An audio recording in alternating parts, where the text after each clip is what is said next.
And the idea that he's like, why are we still talking about that? Anyway, about the 2020 election.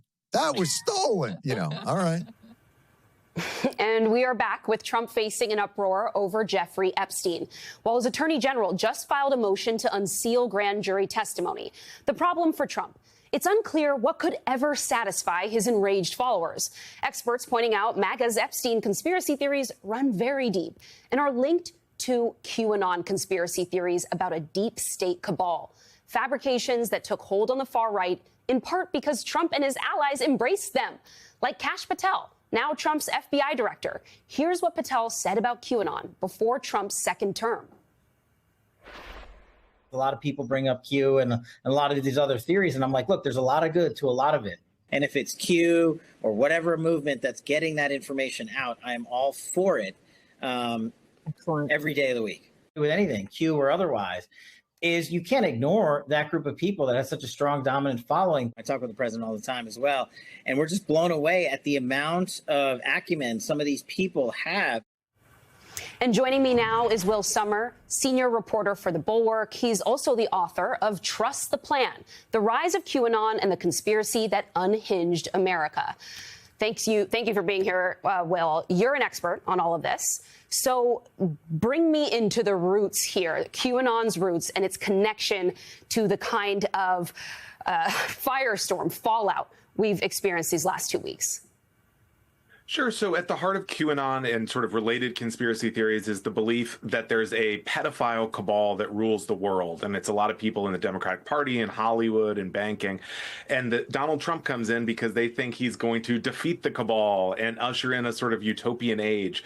And Jeffrey Epstein's case, because there was a lot of legitimate stuff behind it and evidence, a lot of that was funneled into QAnon. And so it's really a huge pillar of QAnon. And so when the president or his team really fed into QAnon, they were getting people really excited about some sort of justice in the Epstein case. I'm curious, though, as you see parts of his base revolt. I mean, we've seen people call into right-wing shows and say that they feel deceived and bamboozled in recent days.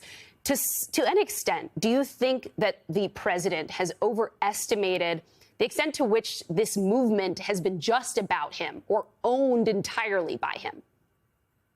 I think he has. This is a strange situation because it's maybe the first time I can think of where Trump is this out of step with the base for this long.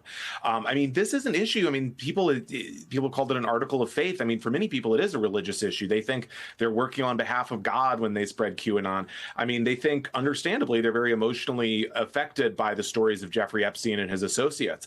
And so this isn't like, bombing Iran or raising tariffs or whatever, something that the base might disagree with on. I mean, this is really like a core part of a lot of these people's identities. And as you just touched on there, in a way, it's not a hoax at all, although the president has used that word a lot in recent days, because someone's serving 20 years in prison in connection to all of this. And the harm that he's caused to untold numbers of victims is very, very real. So I'm curious, as he now makes this effort to get the grand jury testimony here in the Southern District of New York unsealed, made public. It seems to be an effort to placate some of his base. Do you think that is even going to work at this point? Will people be satisfied by what we may or may not, because it will ultimately be up to a judge? Would they be satisfied if we do get our hands on all of this? I mean, I think Trump's base is dealing with a huge backlash or whiplash here. I mean, they thought this was going to be a list of all these Democrats and celebrities they didn't like politically. And now suddenly the question is, what's up with Trump's ties to Epstein? Why is Trump trying to move so quickly to cover this up or close the case? I think we know the grand jury stuff is just a tiny sliver of the total evidence that could be potentially released.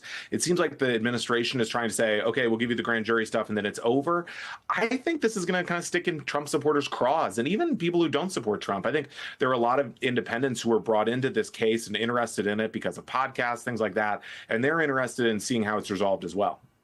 I'm curious how you think they kind of psychologically deal with the cognitive dissonance right now of being so firmly certain there is a cover-up, a cabal, a deep state that has been around for a long time, but also certain that their guy is not in it.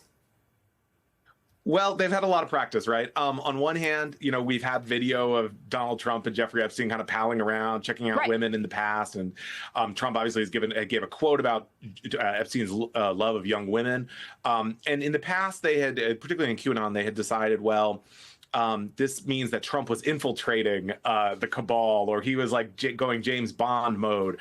And now I think they're facing a new challenge. I mean, certainly Trump is offering them an excuse and saying, Obama or Comey cooked up this letter I supposedly wrote to Epstein.